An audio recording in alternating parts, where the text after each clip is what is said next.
In early February 2020, after my ex-wife and I completed our divorce, I decided to rent a 3-bedroom condo. This condo belonged to a good friend who owns 2 attached condos. He lived in the other one with his family. At the time, I was 38 years old, and I had 2 kids from my previous marriage, a 15-year-old and a 17-year-old. Shortly after, I began dating a 32-year-old woman who didn't have any children of her own. We met at a point in her life where she had been searching for Mr. Right. Before meeting me, she had been in a relationship for 9 years, thinking that she would spend the rest of her life with that person. Unfortunately, things took a turn for the worse when he unexpectedly broke up with her. What made it even more challenging was that she was on the brink of starting a family with him before the breakup occurred.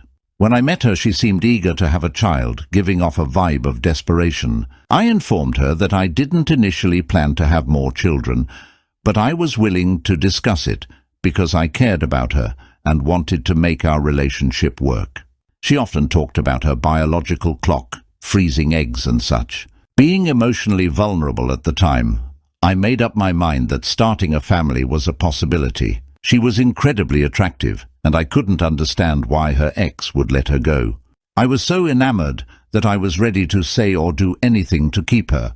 However, I made a crucial mistake. I failed to disclose to her that I had a vasectomy 14 years earlier. It felt like a very private matter, and I believed it was something I could easily address by reversing the procedure at a doctor's office. Since we were still in the early stages of our relationship, I chose not to share that detail.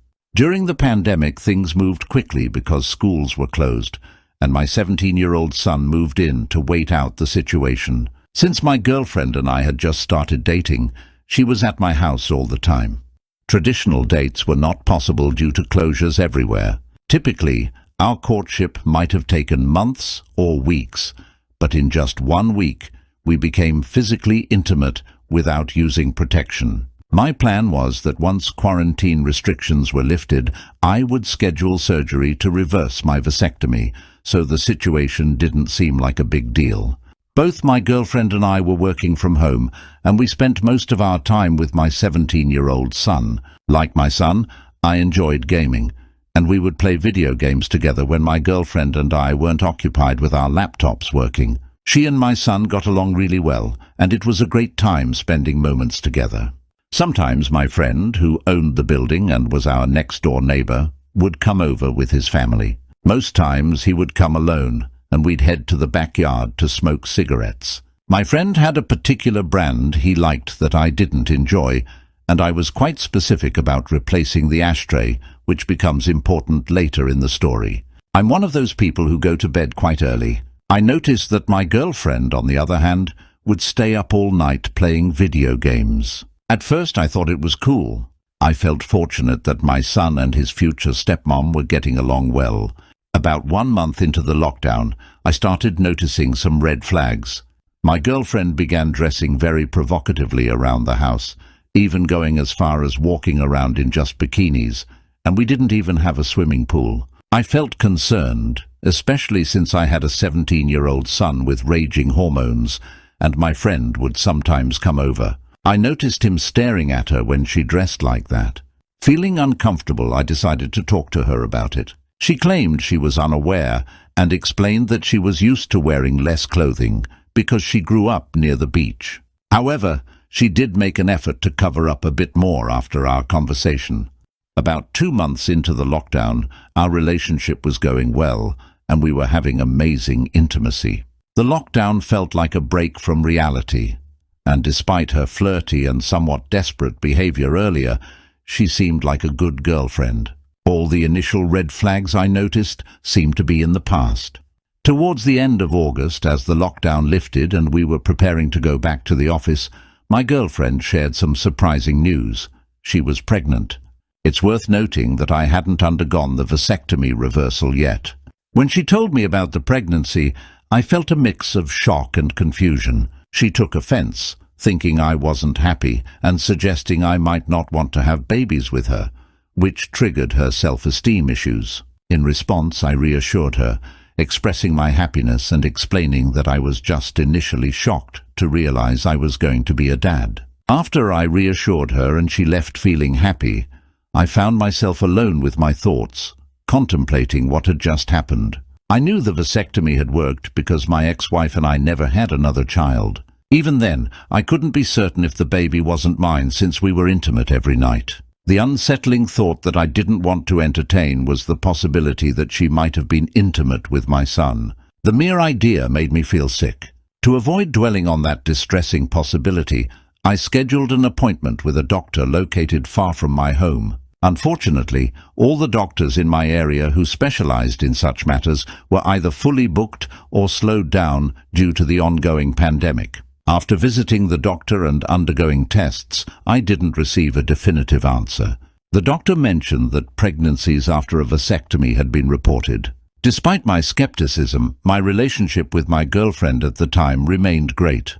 I found myself almost forcing myself to believe that I was the father, unwilling to entertain the suspicion that my girlfriend might be having an intimate relationship with my son. Over the following months, my mood changed around her and my son. Every innocent display of affection she showed my son before now seemed like a potential sign of betrayal to me. I love my son deeply, and if I raised the subject and turned out to be wrong, it could irreparably damage our relationship. It was a dilemma, and I struggled with accepting her pregnancy. As we moved into October, things began to return to normal. My son moved back to stay with his mum to finish high school, and my now 3 months pregnant girlfriend and I resumed our regular work routines. One day, I went for a smoke in my backyard earlier than usual and noticed that my ashtray had some cigarette butts from the brand my friend uses. Normally, I might have dismissed it as leftovers from our last smoking session together, but we hadn't smoked together in a while, and I had sat in the same spot the day before. It struck me that my friend must have come to my backyard to smoke, raising the question of why he chose my space over his. I speculated that perhaps he was hiding his smoking from his wife, who had been encouraging him to quit. This seemed like a plausible explanation, but a nagging thought persisted that there might be more to the story. To clear my doubts, I decided to install a hidden camera in my backyard. 2 days after I installed the camera, I was reviewing the footage when I stumbled upon something shocking. On that particular night, I went to bed early as usual, and my girlfriend and my friend were in the backyard chatting. She decided to go back inside the house, but before doing so, she engaged in a passionate moment with my friend, revealing an ongoing affair. I was deeply shocked by what I witnessed on my hidden camera. Confronting my girlfriend with the evidence, she confessed that the affair had started during the first month of the lockdown. It wasn't until I spoke to my son after ending the relationship that I learned she wasn't playing video games with him. Instead, when I went to bed, she would go to the backyard to spend time with the neighbor. After confronting my girlfriend and her admitting to kissing him, but claiming they never went further, I revealed the vasectomy secret, expressing doubt about being the father of her unborn child. This revelation hit her, and she started panicking, accusing me of lying, wasting her time, and using her. I told her that she was the one planning to use me to support a child that wasn't mine, and she should go to the actual father of the child. She got angry, saying I should consider myself lucky that she chose me.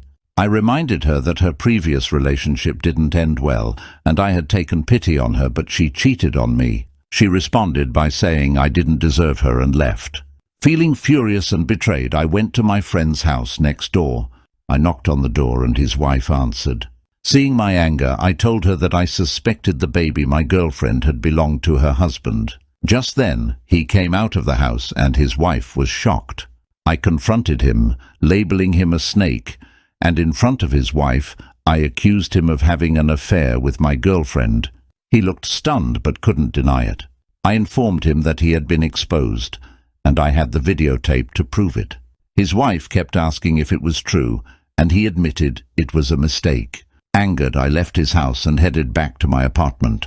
The following day, my now ex-girlfriend returned to retrieve her things.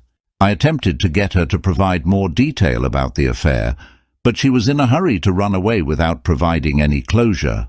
After she left, I called my son and discussed the situation with him. It was then that he informed me they never spent much time playing together, as she would disappear, and he assumed she went to our room. He had no idea they were together in the backyard. I felt like I had dodged a bullet in that respect. I happened to be the guy there when she was desperate to have a baby, and she didn't care whose it was. She was very attractive, and my friend fell for it, leading to the destruction of his marriage. The following month, I broke my lease and moved out of his condo. His wife is divorcing him, and my ex-girlfriend wants nothing to do with him. I found a different apartment and moved on with my life, being more cautious with the women I dated. 6 months later, after my ex-girlfriend gave birth to a boy, I reached out to her. She agreed to a DNA test for closure and peace of mind. Lo and behold, I wasn't the father of the baby. I can only guess that the baby belongs to my ex-friend, who is now divorced from his wife.